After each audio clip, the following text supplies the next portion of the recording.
Bacana.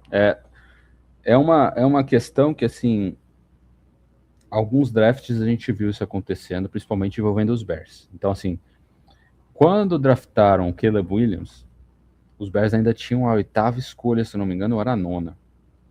E aí, os Falcons tinham a escolha anterior. E tinham acabado de fechar o contrato com o Kirk Cousins, o quarterback. Então todo mundo falou assim, vai pegar um wide receiver para conectar com o novo quarterback. Então a expectativa era, poxa, o Rome Odunze não passa da 8ª. Os caras pegaram o Michael Penix. E aí o Rome Odunze veio parar nos Bears. Então, assim, às vezes você faz uma leitura achando que realmente, não, isso aqui é a necessidade deles, eles vão levar. Eu também nunca imaginei que eles iam pegar o Michael Penix. E aí no ano seguinte foi com os Bears. E a maioria dos mocks estavam indicando lá um offensive tackle, um running back, aí havia aquela discussão porque precisava de running back, não sei o quê. No final veio um tight end, eu fiquei assim, falei, não vou falar nada porque eu quero ver o que vai acontecer. Né? Aí ele teve um período que teve lesionado, eu falei, putz, aí complica. Mas no final, poxa, ele no jogo contra os Packers, se eu não me engano, ele recebeu mais de 137 jardas no jogo. Ele quebrou um recorde que eu acho que era do Kelsey. Então, assim, são sinais que você fala, poxa, não tem como você, né, hoje falar que não foi válida aquela escolha, né? Mas entrando nesse ano, quando o Poulos fala isso novamente, aí eu fico assim, porque você olha o plantel de linha defensiva, você fala, cara, se forem os mesmos caras, a gente corre o risco de passar pelo mesmo perrengue de novo.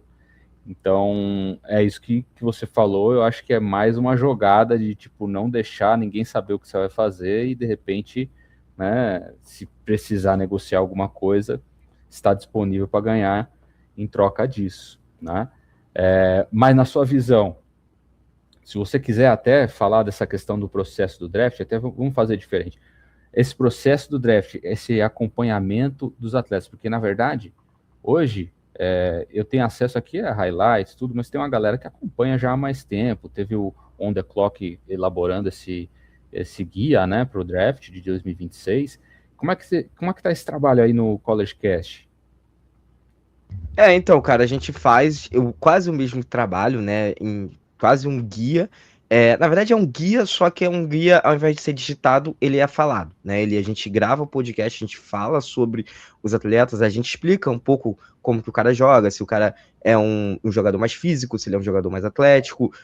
Dentro da posição dele, particularmente, eu fiz esse alinhamento com a galera do podcast, que cara, a gente tem que focar no que o atleta é em campo. Ou seja, se ele é um tight end, ele é bom de bloqueio, ele não é bom de bloqueio, ele é um cara que pode alinhar tanto como um recebedor aberto, porque tem tight end que alinha como recebedor aberto, se é um cara que alinha só no slot, se é um cara que alinha só na extensão da linha, se é um cara que pode alinhar até atrás da linha, né? A gente já viu uns tight ends alinhar atrás da linha, se ele é um cara que bloqueia bem para passe, se ele tem entendimento de coberturas, né? Se ele sabe se desvencilhar da marcação. Então a posição do Tarend. A gente começa a explicar se o cara é bom ou ruim nesse quesito, né? Em cada um dos quesitos, falando sobre isso.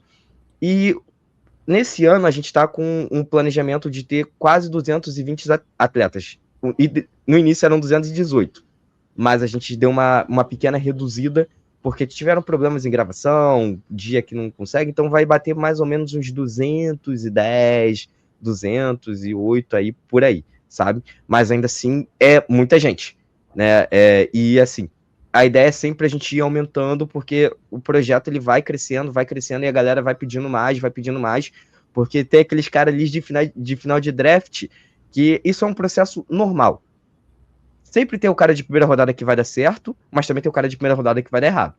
Assim como tem um cara de sexta rodada que ele pode dar muito errado, como ele pode virar uma estrela na liga e ninguém dá nada, né? Então é uma coisa que a gente também conversou bastante no início e já tá enraizado, já tá no nosso sangue, que é exatamente falar sobre atletas que estão um pouco fora do radar, que a galera ainda não tá muito familiarizada, porque É fácil a gente falar ali sobre o Fernando Mendoza, né, que todo mundo fala, falar sobre, ou, por exemplo, o McCallum, né, que é um recebedor que todo mundo fala, o Zion Young, mas, cara, tem caras ali mais abaixo, mais fora do radar, que a gente vai lá e fala também um pouco, que a gente vai lá e, olha, esse cara aqui pode ser um cara que pode ser útil no seu time, pode ser um cara que de início não seja starter, mas é um cara de rotação que naquela terceira descida ele sem querer entra e aí consegue um sec, num lance esporádico, consegue uma interceptação e você vai comemorar porque ele tá no seu time.